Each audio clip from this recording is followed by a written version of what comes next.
మిథున రాశి వారు నూతన రుణ యత్నాలు కొనసాగిస్తారు. దూర ప్రయాణాలు కూడా ఈరోజు వీరికి ఉండవచ్చు. ఒప్పందాలు రద్దు చేసుకునే ప్రయత్నం చేస్తారు. అంటే గతంలో ఏదన్నా స్థిరాస్తికి సంబంధించి కానీ చరాస్తికి సంబంధించిన విషయాల్లో కానీ ఒప్పందాలు చేసుకుని ఉంటే వాటిని రద్దు చేసుకుందాం అన్న వైపుగా వీరి ఆలోచనలు ప్రధానంగా కొనసాగుతాయి. పరిస్థితులు ఏవి కూడా వీరికి అనుకూలించవు. వృధా ఖర్చులు కూడా అధికమవుతాయి. ఆలయాలు ఆశ్రమాలు కూడా సందర్శిస్తారు. వ్యాపార వర్గాల వారికి వ్యాపార నిర్వహణలో ఆటుపోట్లు అధికమవుతాయి. ఉద్యోగ వర్గాల వారికి ఉద్యోగాల్లో మార్పులు చేర్పులు, ఇక రాజకీయ సాంకేతిక రంగాల వారికి మానసిక అశాంతి అధికమవుతుంది. సినీ కళాకారులకు ప్రతితులతోటి కొద్దిపాటి వివాదాలు కూడా ఎదురవుతాయి. కానీ సినీ రంగం వారు జాగ్రత్త వహించాలి. విద్యార్థుల అంచనాలన్నీ కూడా తారుమారవుతాయి. మహిళలకు కుటుంబ సభ్యులతోటి కలహాలు అధికమవుతాయి.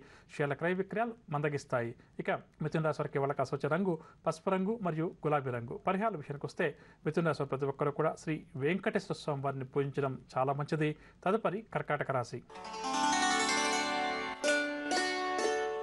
కర్కాటక రాశి వారు ఏవైతే కార్యక్రమాలు ప్రారంభం చేస్తారో వాటిలో విజయం కలుగుతుంది. కొన్ని కీలక నిర్ణయాలు తీసుకునేందుకు ఈరోజు వీరికి గ్రహస్థితి అనుకూలంగా ఉంది. బంధువర్గం వారితో చర్చల్లో ఎక్కడైతే పాల్గొంటారో ఆ చర్చలన్నీ కూడా సఫలమవుతాయి. వీరి ఆశయాలు కూడా నెరవేరుతాయి. కర్కాటక రాశి వారి ఆలోచనలన్నీ కూడా కార్యరూపం దాలుస్తాయి. తీర్థయాత్రలు చేయాలి అన్న కోరిక కూడా నెరవేరుతుంది. నిరుద్యోగులు ఎవరైతే ఉద్యోగ ప్రయత్నాలు చేస్తున్నారో వారి కోరిక నెరవేరుతుంది. వ్యాపార వర్గాల వరకు వ్యాపార లావాదేవీలు ఉత్సాహంగా సాగుతాయి. ఉద్యోగ వర్గాల వరకు ఉద్యోగాల్లో ఒత్తిడులు ఏవైతే గత కొంతకాలంగా ఇబ్బందికరంగా ఉన్నాయో ఆ ఒత్తిడి నుంచి ఈరోజు బయటపడతారు.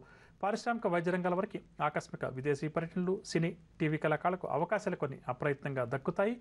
విద్యార్థులకు సాంకేతిక విద్యా అవకాశాల్లో ప్రవేశం లభిస్తుంది. మహిళలకు కుటుంబ సభ్యులతోటి ప్రోత్సాహకరంగా గడుస్తుంది. షేర్ల క్రయ విక్రయాలు లాభిస్తాయి. ఇక కర్కాటక రాశి వారికి వాళ్ళకి వచ్చే రంగు పసుపు రంగు మరియు ఎరుపు రంగు.